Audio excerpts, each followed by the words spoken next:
মধ্যপ্রাচ্যের উত্তেজনার মাঝেই নতুন করে রাজনৈতিক ঝড় উঠেছে যুক্তরাষ্ট্রে। ইরানের সঙ্গে সাময়িক যুদ্ধবিরতি হলেও থামেনি বিতর্ক, বরং আরও তীব্র হয়েছে প্রেসিডেন্ট ডোনাল্ড ট্রাম্পের বিরুদ্ধে সমালোচনা। এবার সরাসরি তাকে ক্ষমতাচ্যুত করার দাবি তুলেছেন democrat congresswoman Alexandria Ocasio Cortez. Alexandria বলেছেন, ইরানের সঙ্গে যুদ্ধবিরতির ঘোষণা কিছুই বদলায়নি। তার দাবি, প্রেসিডেন্ট ডোনাল্ড ট্রাম্প এখনও এমন অবস্থানে রয়েছেন যা বিশ্ব শান্তি এবং যুক্তরাষ্ট্রের জন্য ঝুঁকিপূর্ণ।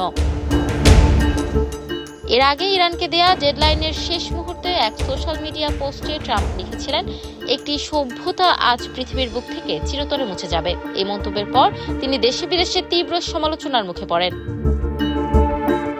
আলেকজান্দ্রিয়া ওকাসিও-কর্টেজ সামাজিক যোগাযোগ মাধ্যম এক্স টুইটারে এক পোস্টে অভিযোগ করেন, প্রেসিডেন্ট ইরানি জনগণের বিরুদ্ধে গণহত্যার হুমকি দিয়েছেন এবং সেই অবস্থান থেকে সরে আসেননি। তিনি আরও বলেন, আমরা আর বিশ্বকে এবং আমাদের দেশের মঙ্গলকে ঝুঁকিতে ফেলতে পারি না।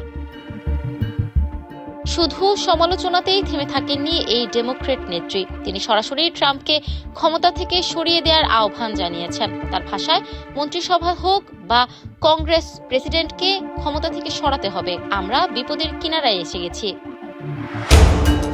বিশ্লেষকরা বলছেন, এর আগেও বিভিন্ন কারণে ট্রাম্পের জনপ্রিয়তা কমে আসে। দীর্ঘমেয়াদী ব্যয়বহুল যুদ্ধ, অর্থনৈতিক চাপ, কৃতিত্ববাদী শাসনের অভিযোগ এবং বিতর্কিত আইন সব মিলিয়ে জনমনে অসন্তোষ তৈরি হয়।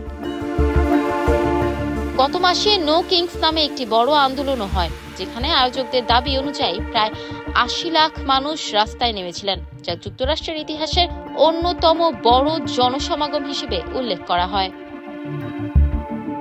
এর আগে ডজনখানেক ডেমোক্রেট আইন প্রণেতাও ইরানের বিরুদ্ধে ট্রাম্পের হুমকির কারণে তাকে ক্ষমতাচ্যুত করার দাবি জানিয়েছিলেন। যুদ্ধবিরতির ঘোষণার পরও তাদের অবস্থান অপরিবর্তিত রয়েছে বলে জানা গেছে।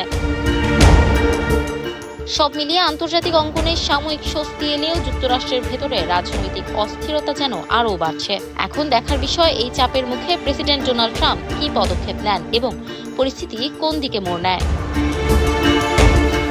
ইফফাত আর আইরিন, ক্যাম্পাস টাইমস।